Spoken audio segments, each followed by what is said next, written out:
Welcome back to the Bryan Devore Connection. I'm your host, Bryan Devore. Solar and solar for your home. It's kind of a hot topic. I guess I just sort of made a pun. I didn't really mean to do that, but solar is, it's not just up and coming, it's here and it's very beneficial for people, but there's some changes going on in the industry, and I wanted to bring someone on who can talk about those changes and what it all means for you. So here to talk today about solar is my friend Adam Hammill, and he is with Alive Solar and Roofing. Adam, how are you today? I'm doing really well. Thank you for having me, Bryan. My pleasure. So you've done solar for a few of my clients' homes. They've all been thrilled with it. How did you get into solar? Why did you want to get into it? That's a good question. My background is in ministry and sound engineering. But on the sound engineering side, I learned a lot about the technology. And as I kind of moved forward in the things I was learning about technology, it kind of led me to renewable energy and ended up kind of leading me to solar. So I was living in the UK. I was deported from the UK. It's my only good story. And when I came back to the US, I started the company back in 2010. And we've grown pretty significantly every year. We've been doing it because solar is such a big thing in Southern California. We have so much sun and our electricity prices are astronomical and only getting worse. That's why we're so busy. Yeah, no, for sure. And I get questions from people all the time about solar, beneficial, not, and so you're my go-to guy for those things. I want to talk about some of the changes that are going on in the industry. And when you and I were on the phone the other day, you mentioned something called NEM3. I'm saying that right? That's right. It stands for Net Energy Metering 3.0. Okay. And so tell us about that and why it's so crucial that people need to be doing something right now. So net metering really has to do with the way that the utilities treat the power that is put onto the grid. So there's a lot of talk about batteries and solar right now. Well, batteries are very expensive, and if the grid functions as a battery for you, you don't need batteries, unless you need backup power or things like that, people who live in places where the power goes out frequently. So net metering is really important for the value of solar.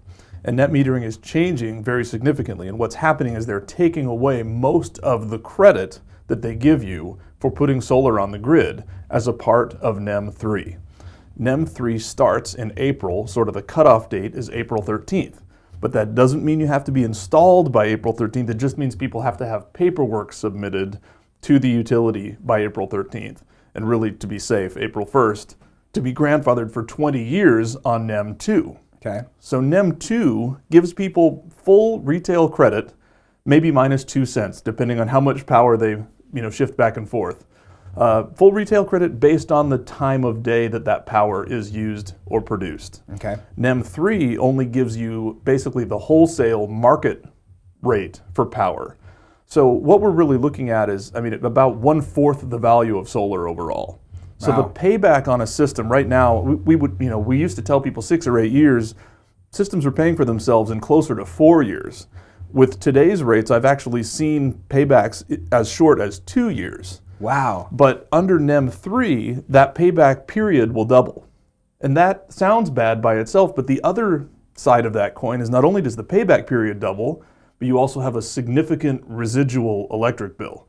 So if a system pays for itself in 6 years instead of 3, or 4 years, or 8 years rather, instead of 4, that's still not bad. You're getting your money back, and you'll get it back several, at least twice over the life of the system. But that residual bill is significant and keeps growing every year.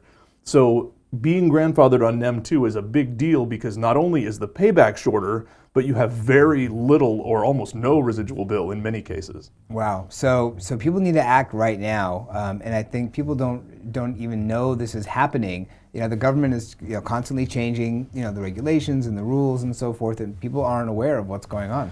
Well, my industry is very famous for crying wolf and telling people that the sky is falling, and I think people have kind of grown immune to that. Oh, I have to do this deal now or it's going away, and that's just never really been true. The tax credit for solar was just increased back to the original 30% and extended 10 years. So, all these things we've heard about it's going away haven't really proven true. This is true. Things are really changing in a really big way. Aside from some massive intervention by government, it's coming, and it's coming soon. So we're as busy as we've ever been, and every solar company is. Phones are ringing off the hook, about at least 6 times as many incoming requests as normal. So we're a little backed up, as is everyone, but there's still plenty of time if people act quickly. Right. At least get the paperwork started, right? That's all they've got to do. And you have the manpower to at least meet with people and talk about what system they will need and get the paperwork going. Absolutely. And we can do all of that remotely in many cases as well. We just need a little bit of preliminary information so we can see what people's usage is to make sure we size that system correctly, because that's very important. Right. That's what gets rid of that bill. And then we can get that paperwork done really quickly. And then we actually have up to 3 years to install the system after the paperwork is done. So for nonprofits or individuals who think, I want to do this, but I'm just not financially ready, don't worry about that. We can figure that out. We have up to 3 years to figure it out once we get that paperwork submitted. Got it. And even with NEM 3, in most cases, solar is still going to be a beneficial thing to do if you're going to be in the home for a long period of time. The way rates are going up constantly, they're not going down. Right. It's always going to be a beneficial thing.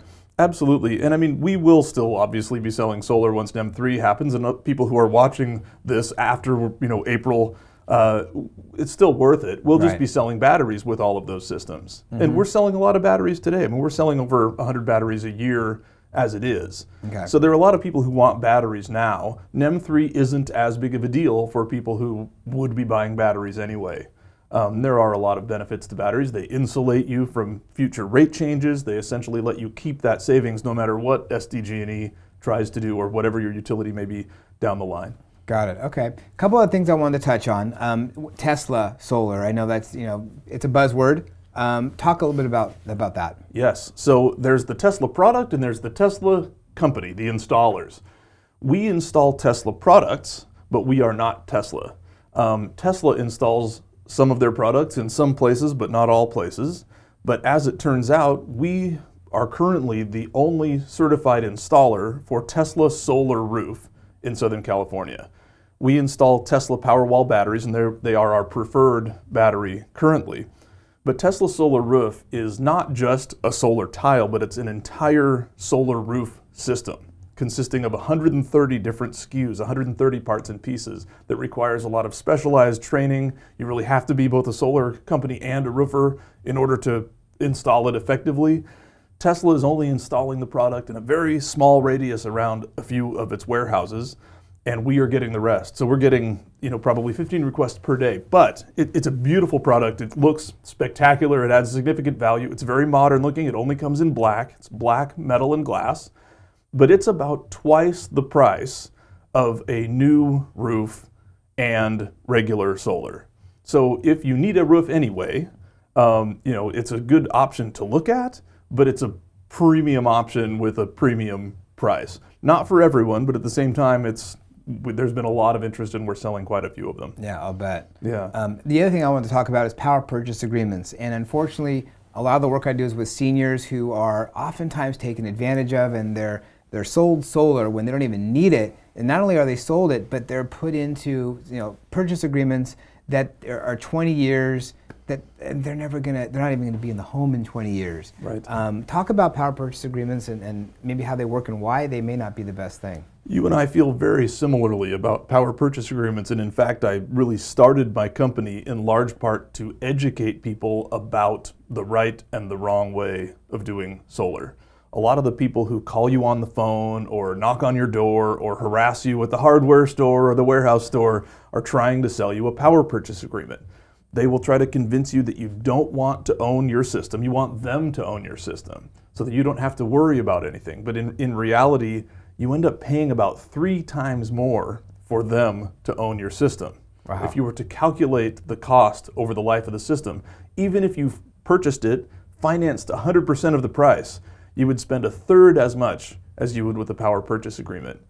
And the other downside, which I think you've experienced, is the salesperson will tell you, don't worry about it. If you sell your house, it just gets passed on to the buyer, or you can buy it out, or we can remove the system. But the problem is the buyer doesn't want the deal because it's not a good deal. It goes up in price every year with most deals. And it's old technology by that point. It's old technology, which doesn't matter if it's working and if it's saving you money. But the problem is if you do want to buy it out, that you still pay the 3 times more. I've seen people be asked to pay $40,000 to buy out a system that was worth $12,000. Holy cow. And then they would say, well, okay, never mind. I don't want to buy it out. Just come take it off. The guy said you can take it off. Same, $40,000 to take it off.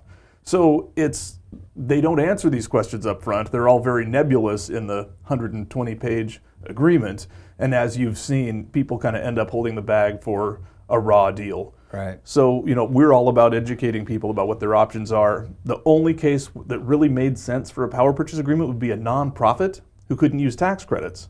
But with recent legislation, nonprofits can now get a 30% rebate instead of a credit. So solar is really opening up now for nonprofits as well as commercial entities, individual homeowners. It makes sense for almost everyone. That's awesome. Well, we've just kind of touched on a little bit about solar, and there's so much that goes into it.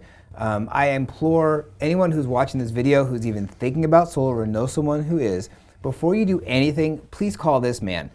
His information's on the screen. Phone number, web address. You can research him and his background and the company, but give them a call. They have all the answers that you need to figure out what's the best way to go and the best alternative for you. Adam, thank you so much for joining me today. Thank you so much for having me. My pleasure.